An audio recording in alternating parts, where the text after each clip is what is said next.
On Tech News Today, Engadget's Sarah Silbert is our co-anchor today. Deepa Seetharaman is here to talk about her exclusive on a new Amazon service coming later this year. And CNET's Stephen Shankland joins us to reveal the cheapest smartphone you've ever heard of. Plus, two popular web-based services are shut down in separate attacks, and a popular Android app is now free. All that and more coming up right now. This is Twit. Bandwidth for Tech News Today is provided by CacheFly at CACHEFLY.com.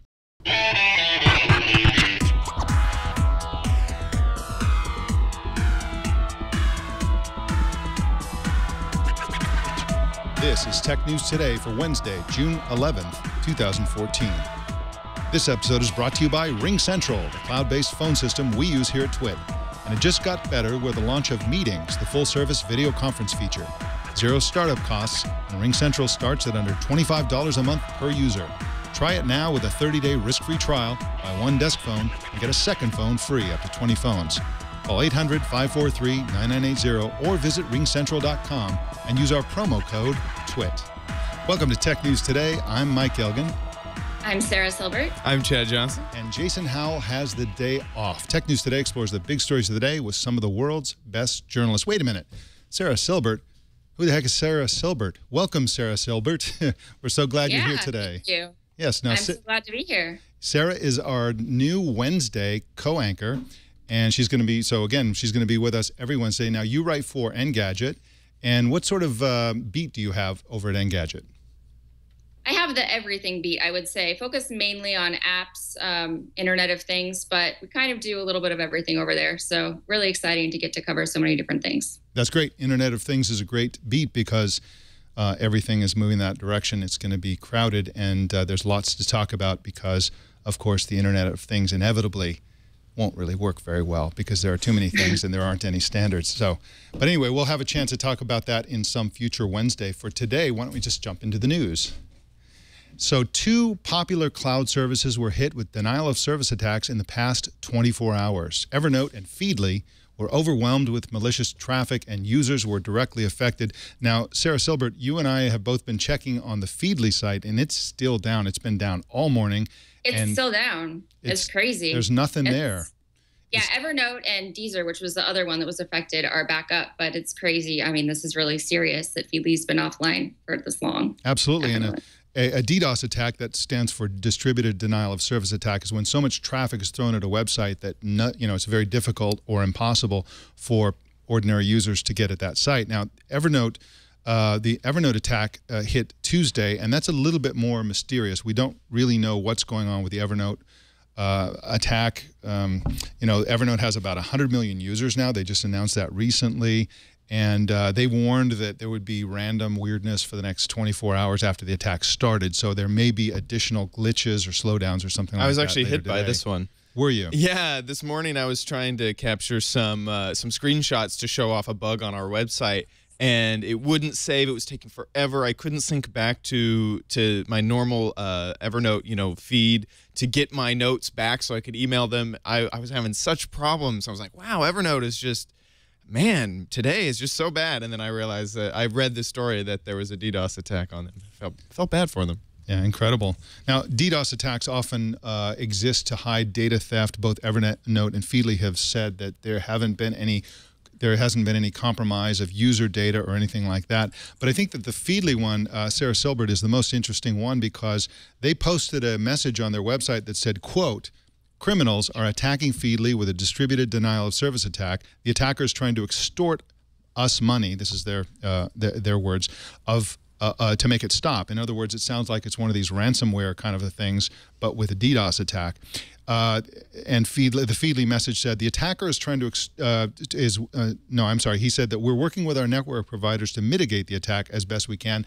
And they also said that they're working with law enforcement. So, again, this looks like it's directly related to some kind of attempt at crime or blackmail or whatever, and we don't have any information like that on the Evernote attack, and we don't know if they're linked either. So, yeah, very interesting. That's probably why Feedly's not back online yet, though. This specific aspect of the story.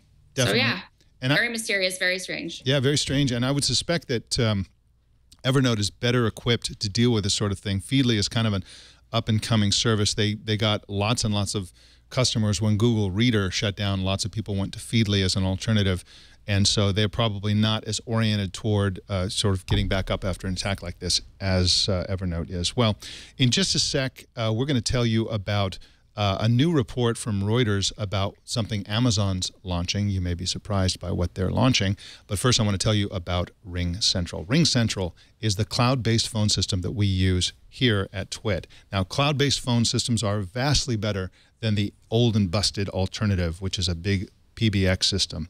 We don't have a PBX system because we do almost everything in the cloud here at TWiT. Now, some of the advantages of this are the ability, for example, to receive voicemail through email, which I love. I hate checking voicemail. I just like to have everything come to my email. We can send and receive faxes. We have an auto receptionist who greets callers, announces employees, and department extensions. But now, you have probably heard about RingCentral in the past. It's a fantastic service for phones. But now they have meetings, which enables us to host face-to-face meetings in high definition and share desktop or documents with anyone, anytime, anywhere, on any device. Meetings makes RingCentral the single best business solution on the market today, and it's just a fantastic overall service. RingCentral also offers all-inclusive pricing under $25 a month. You can start right now with a 30-day risk-free trial. And they have a special offer for listeners of TWiT shows. When you buy one desk phone, you get a second phone free, up to 20 phones. So call this number designated for listeners of TWiT programs, 800-543-9980. That's 800-543-9980.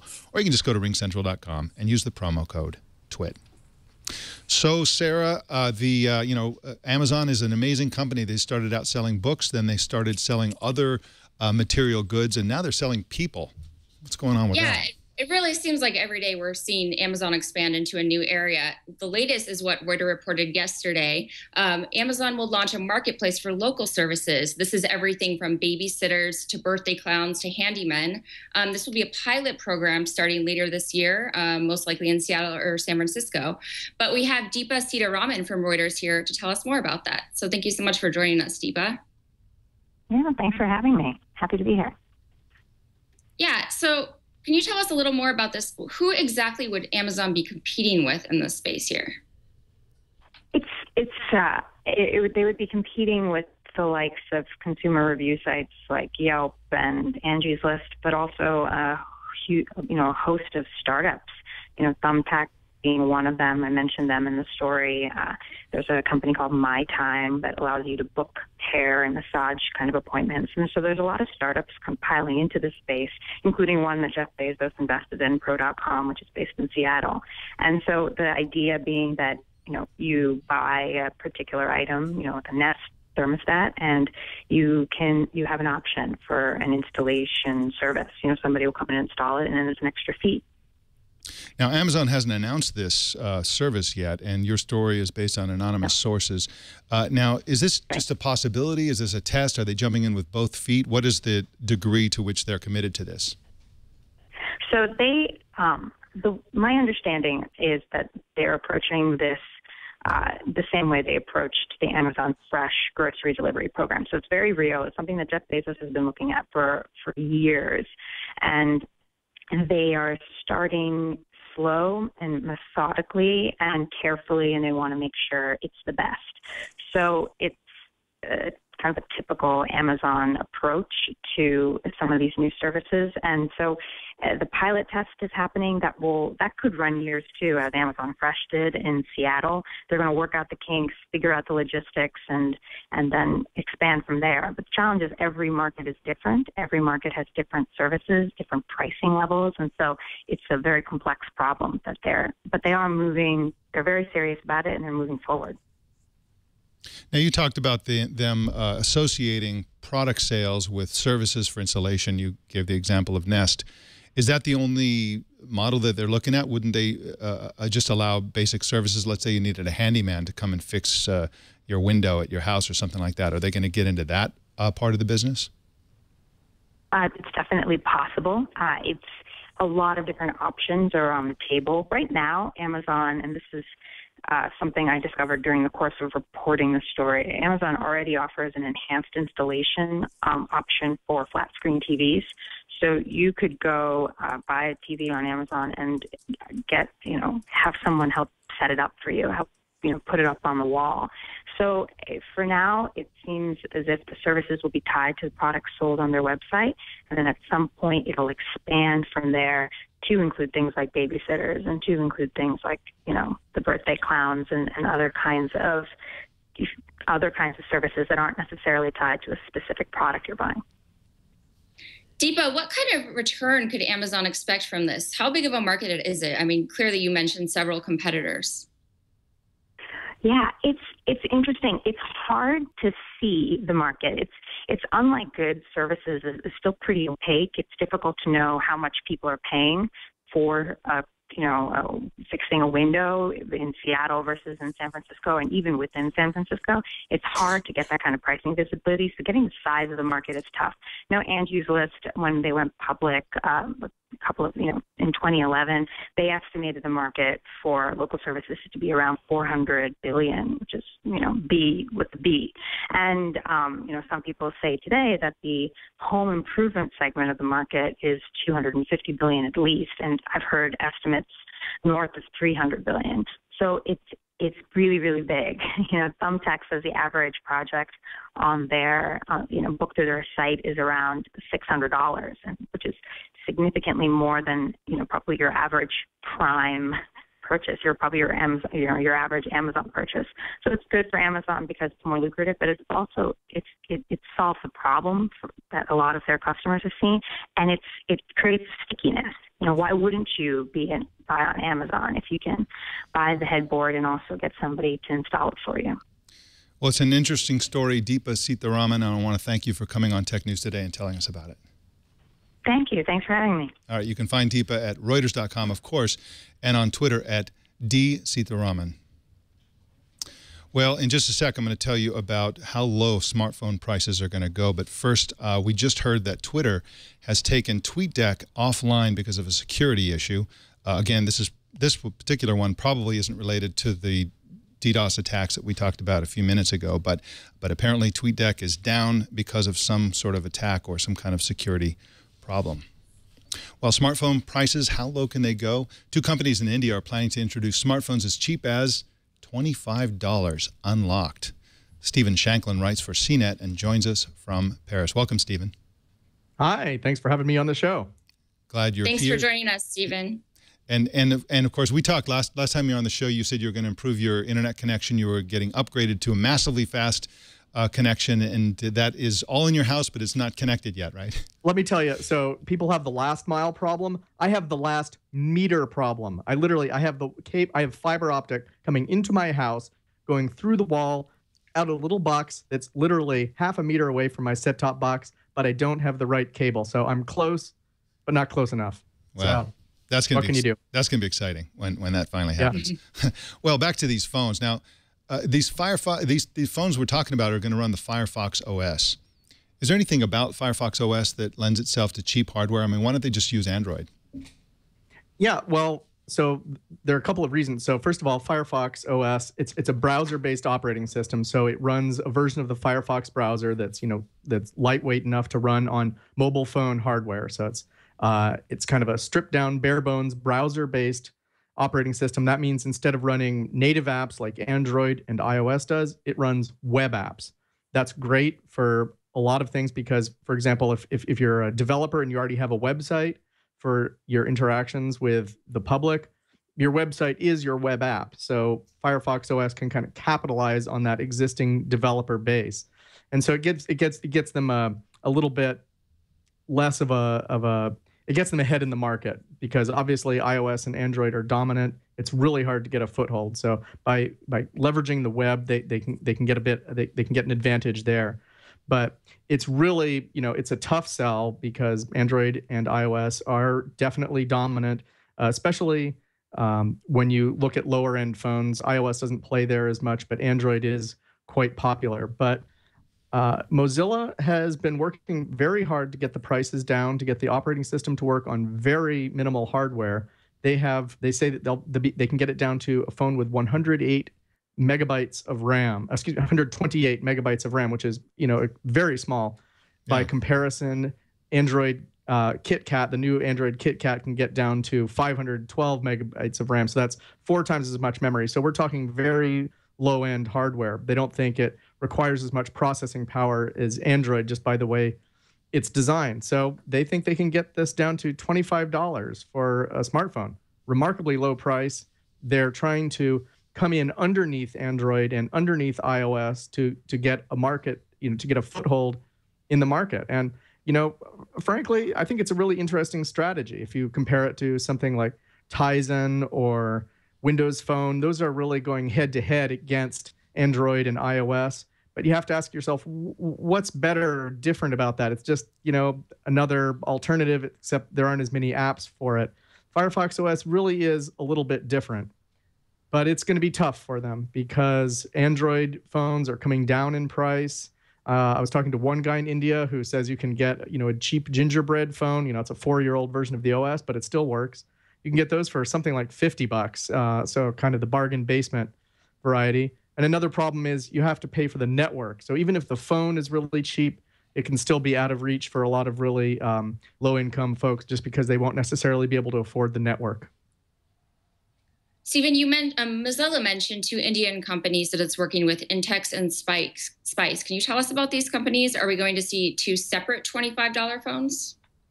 Yeah, I suspect that these guys are working off the same reference designs. There's a Chinese processor maker called Spreadtrum, and they're kind of the heart of this effort. They've been working closely with Mozilla to come up with really low-end hardware.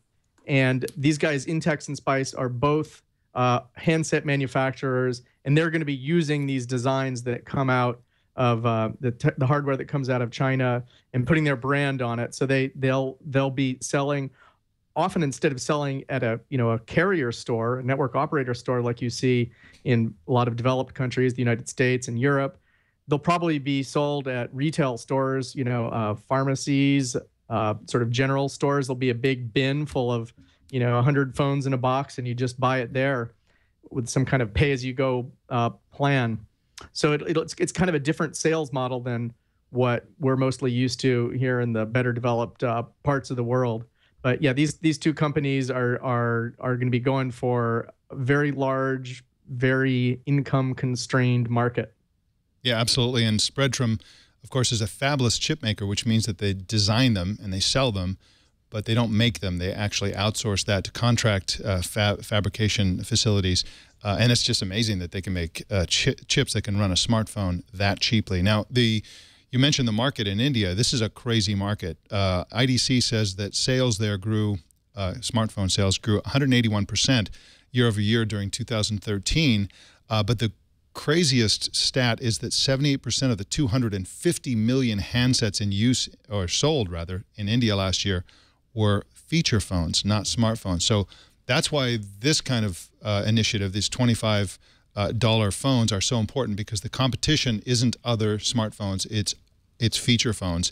And of course, just to give context for how low this is, the previous floor, at least that I'm aware of, for smartphones was $60. So this is less than half of the previous lowest price. The big question I have is that, again, you're going after this market in India where you have lots of people with feature phones. There's a huge market in recycled phones, secondhand phones. It's really tough competition, isn't it? Because the people with money are going to go after an iPhone or an Android phone, and then you have all these people using feature phones who really don't have the money for the services necessarily, and they don't have money for much of anything. So it's going to be difficult for them, I think, to get an ecosystem built around this. But as you pointed out, Stephen Shankland, because they are primarily web apps, that problem is partially mitigated. Now, what is Mozilla's role in all this? Are they really driving this market in India and elsewhere? Yes, they're trying to push Firefox OS in a lot of markets where you don't see as much of an emphasis by Google and Apple. It's not like Google and Apple don't play in these markets, but it's not the top. It's not the first place they go. For example, Brazil, Colombia, Venezuela, India, Indonesia, Malaysia, China, and Russia, Poland, a lot of Eastern European countries. These are countries that aren't necessarily as big, but they actually have living, breathing human beings who want to use smartphones. So it's an interesting strategy. One of the big problems with it from sort of a relevance point of view is that, as we've seen with Android, the usage of the Android phones is generally lower than the usage of the iOS phones. It's a less affluent customer base overall. And I think we'll see the same thing, but even more so with Firefox OS. We're not going to see the people who are spending hours and hours a day uploading photos, sharing things on Facebook, checking their email, checking it on Foursquare, the 10,000 things that wealthy countries do with their phones. I don't think we're going to see nearly that level of activity. And that's important because the main reason Mozilla is doing this is because they want to extend the power that they have in the desktop world into the mobile world. And if the usage is low, then their power is diluted. What they want to do is they want to kind of break open the ecosystem locks of Google and Apple, where you have, an app store, an operating system, some services online, some apps. You have this sort of tightly enmeshed bunch of apps, and it can make it hard to get out of that ecosystem or to swap out one piece and put in the piece you like. It tends to be very, tightly integrated. That can be a good user experience, but it's not very open. Mozilla wants some of the openness of the web to come into the smartphone market. And if the users aren't that engaged or active, then their power, they might get a lot of users, but they might not get as much power as they want. That said, if they can get a foot in the door and grow from there, then, perhaps they'll be able to build more of that power later. All right. Well, Stephen Shankland, I want to thank you for coming on Tech News today. And what time is it there, by the way, in Paris? Right now, it's 7:30 in the evening. All right. That's like lunchtime in France, right? Not quite. We still got another couple hours before dinner starts. All right. Well, Stephen Shankland, I want to thank you again. And, of course, you can find Stephen Shankland's work at cnet.com, and you can find Stephen on Twitter at STShank. Well, Sarah, a very popular Android app has a really exciting new price point. Can you tell us about that? Yes, we're talking about SwiftKey, the Android app. Previously cost $3.99 to download, but now it costs $0, which obviously is a huge change in the business model. So we're going to talk to Parmy Olson from Forbes to hear more about that. Thanks for joining us, Parmy. Sure, happy to be here. So can you tell us why SwiftKey would make this switch? I mean, it's a pretty huge switch to make in terms of how they're going to make money. It's now going to be you'll pay for in-app purchases such as a new skin, a new theme. Right, new keyboard themes and so on. I think it's a really bold decision for them to make. I mean, they're not even that cheap as Android apps go. They cost $3.99, $4. And so to drop the price tag entirely is going to really kind of close the spigot on an important revenue source for them. I mean, another way they do make money is by white label licensing deals. They do license their technology to Samsung. They're on the Galaxy phones. You just don't see their branding on there. They were also on the BlackBerry 10 operating system. So that's another way they can continue to make money, even if they're free. But I think a really important kind of coincidental timing to all this is that suddenly Apple is going to allow third-party keyboard developers to create apps for iOS 8, the new mobile platform for iPhone, which is coming out later this year. So for them to be free on Android and presumably on iPhone as well, they're going to get a lot more downloads. But now that they're on iOS, they're more likely to make money through in-app purchases, simply because what we've just seen from the past is that people spend more on in-app purchases on iOS phones, on iPhones, than they do on Android. So it would have been a really crazy move for them to do this if they weren't going to have the opportunity to be on iPhones in just a few months' time. It's a curious strategy because it seems to me that the iOS platform is one where it's like a perfect opportunity for them to sell the app itself, simply because people spend more money on the iOS platform generally than they do on the Android platform. And Apple has suddenly surprised everybody with this, and they're probably going to be faster on the draw with the iOS keyboard than other companies.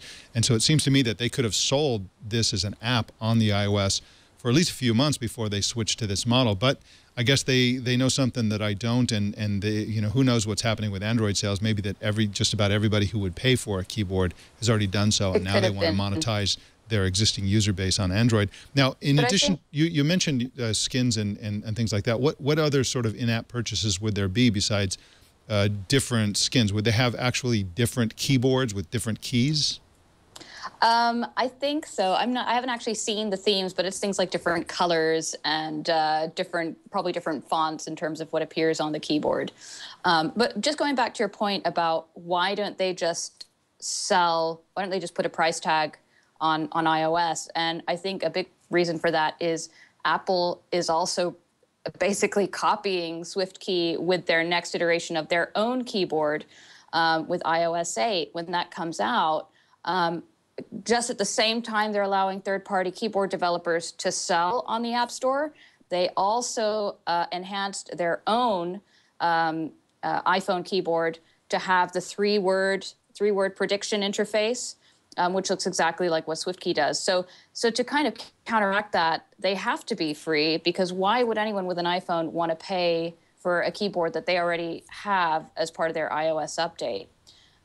So yeah, they're going to have to make these themes, these keyboard themes, really interesting, really exciting. Maybe do something with the core natural language processing technology behind all that to make it really appealing to consumers. Just to try and, because they're going head to head with Apple's own technology now.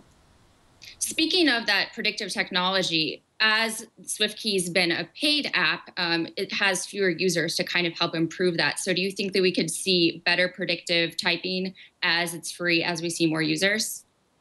Yeah, that's a great point. I mean, that's what's kind of the magic behind their technology, is the more people who use the app, the better the algorithm gets, or at least that's what they say, and we kind of have to go along with that theory.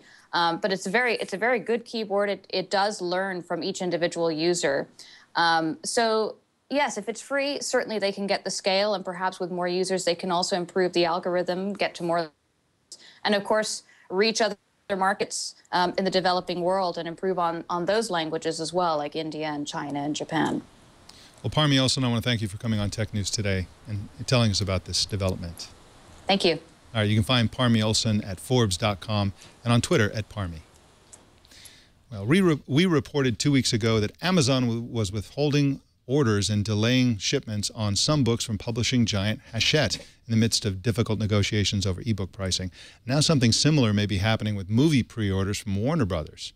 The spat affects only a small number of titles and therefore movies on DVD and Blu-ray rather than downloads, but pre-orders for the Lego movie and others have been stopped, and the companies have been unable to agree on pricing for those movies. So hopefully this isn't another type of thing. And we heard rumors that in fact there's going to be lots of these kinds of conflicts between Amazon and the companies that it gets content from, because we're entering in a new season of contract negotiations. So look for more of these, especially with other book publishers. Now, in other news, the updated version of the classic first-person shooter Doom won't hit until the end of the year at the earliest, but id Software showed a teaser trailer at E3. I want to show you that trailer in a sec, but before we look at that trailer, let's take a look at the 1993 original by id Software. Ladies and gentlemen, I give you Doom. Yeah, look at that. This is a great game. We were talking about this before the show. This was pretty much the only video game, the only first-person shooter back in those days, 21 years ago. Look at that. Oh, my. That is exciting. All right, Chad, let's take a look at the teaser trailer and see if they've improved the graphics at all. Fused in an unholy union of flesh and metal.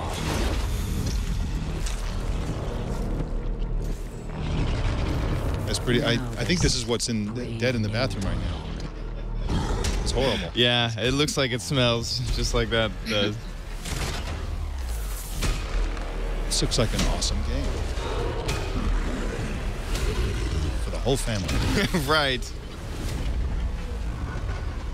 Scare your children to death. Wow. And there it is. They kept the door opening sound.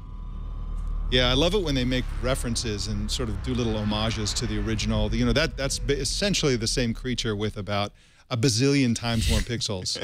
700,000 more polygons. It's just incredible. Sarah Silbert, did you ever play the original Doom? You were probably not even born yet.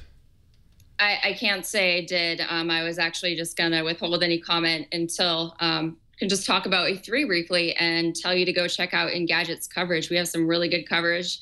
Doom, other games that have been announced there. We have an interview with Xbox Chief. So tons of cool stuff to check out. That's awesome. I would definitely will check it out. I haven't seen it yet, but I will. Well, that's the Tech News Today. Sarah Silbert, thank you so much for joining us for your first Wednesday co-anchoring of Tech News Today. You did a great job. Thanks so much for having me. All right, we'll see you next Wednesday. And you can subscribe to Tech News Today at twit.tv/TNT. You can follow us on Twitter at Tech News Today TV. And we want to hear from you, so leave us a voicemail by calling 260-TNT-SHOW and then talking. We'll record your voice. Also, don't miss our evening newscast, Tech News Tonight, at 4 p.m. Pacific tonight and every weeknight. My name's Mike Elgan. Thanks for tuning in. We'll see you tomorrow. Yeah.